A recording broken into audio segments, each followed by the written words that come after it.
अस्सलाम वालेकुम dear students, मैं हूं एहसान इलाही और हम हैं 9th की इंग्लिश के लेसन नंबर 6 पर।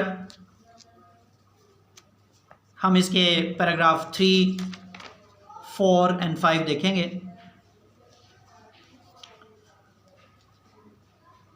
The ideology of Pakistan was based on the fundamental principle।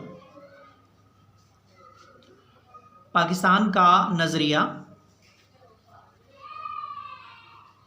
उस बुनियादी असूल पर बुनियाद रखता है that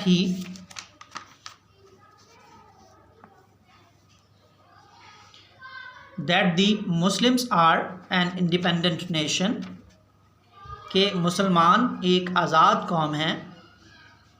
Any attempt to get them merge their national and political identity will be strongly resisted। कोई भी कोशिश जो कि उनको मिलाने की जाएगी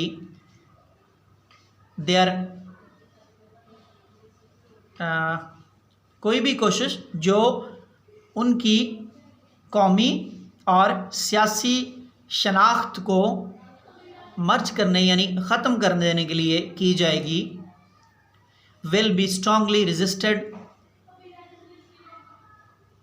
उसको ताकत से रोका जाएगा। कोई भी कोशिश जो उनकी कौमी और सियासी शनाख्त को ख़त्म करने के लिए की जाएगी उसकी मुखालिफत ताकत से की जाएगी। Quaid-e-Azam was a man of strong faith and belief।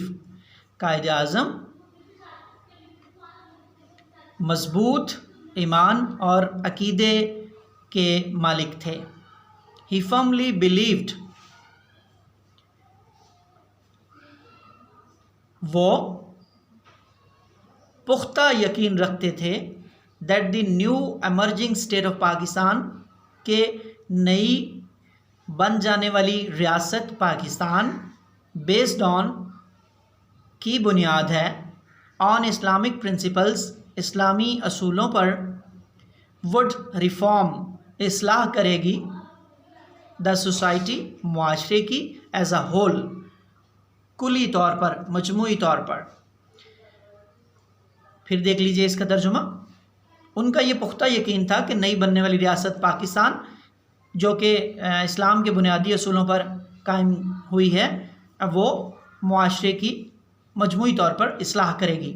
In his Eid message, अपने ईद के पैगाम में, सितंबर 1945 सितंबर 1945 को कायद-ए-आज़म सेड, कायद-ए-आज़म ने कहा, Islam is a complete code, इस्लाम एक मुकम्मल ज़ाब्ता है, regulating the whole Muslim society, जो कि तमाम मुस्लिम मुआशरे को बाकायदा करता है। Every department of life collectively and individually, ज़िंदगी के हर शोबे को मजमूई तौर पर भी और इनफरादी तौर पर भी। सितंबर 1945 में कायद-ए-आज़म ने अपने ईद के पैगाम में कहा कि इस्लाम एक मुकम्मल ज़ाब्ता है जो कि मुसलमानों के मुआशरे को बाकायदा करेगा, हर ज़िंदगी के हर शोबे को मजमूई तौर पर भी और इनफरादी तौर पर भी। Today the Quaid's Pakistan is facing numerous challenges.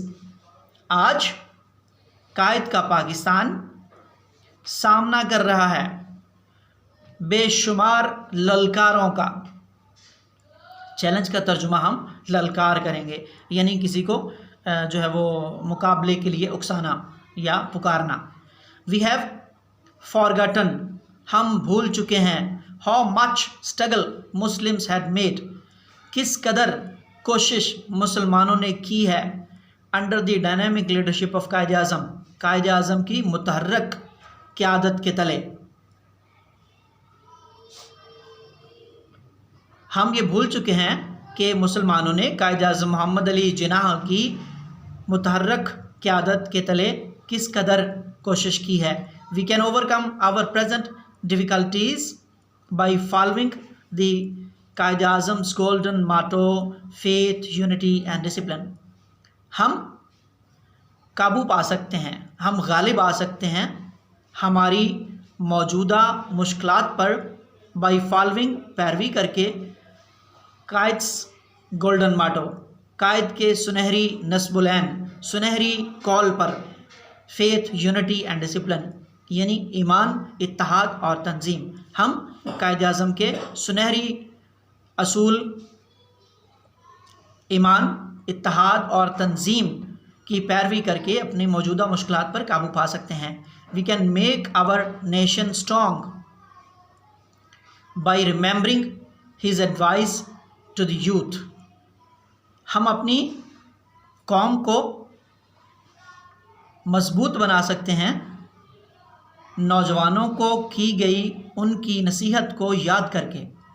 It is now up to you, ये अब आप पर है, to work work and work के काम काम और बस काम करो, and we are bound to succeed, और हम कामयाबी के लिए बंधे हुए हैं, यानी कामयाबी हमें मिल के ही रहेगी। तो आइए स्टूडेंट्स हम इनके जो है वो मीनिंग्स देखें। स्टूडेंट्स हम ये पैराग्राफ 1 और 2 के मीनिंग्स भी बोर्ड पर देख रहे हैं, जो कि इससे पहले लेक्चर में आपको पढ़ा दिए गए हैं।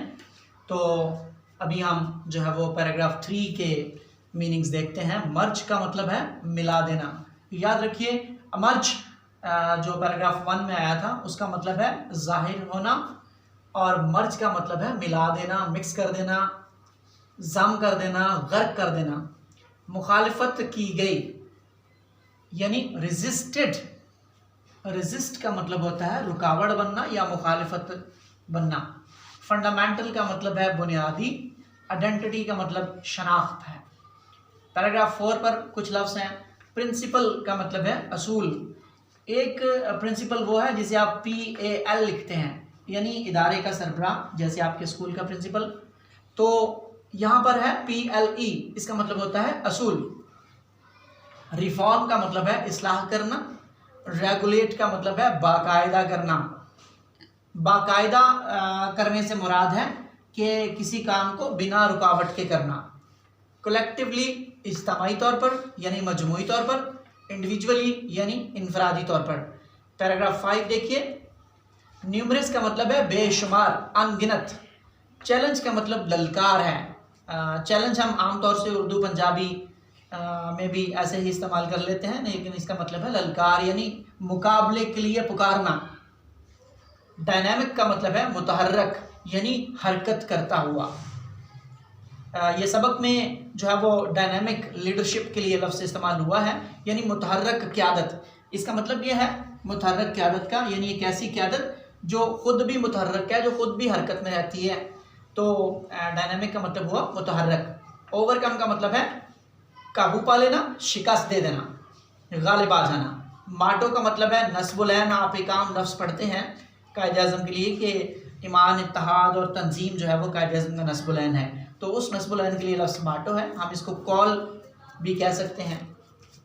बाउंड का मतलब है बंदिश यानी हदबंदी करना, एक हद में रखना खुद को।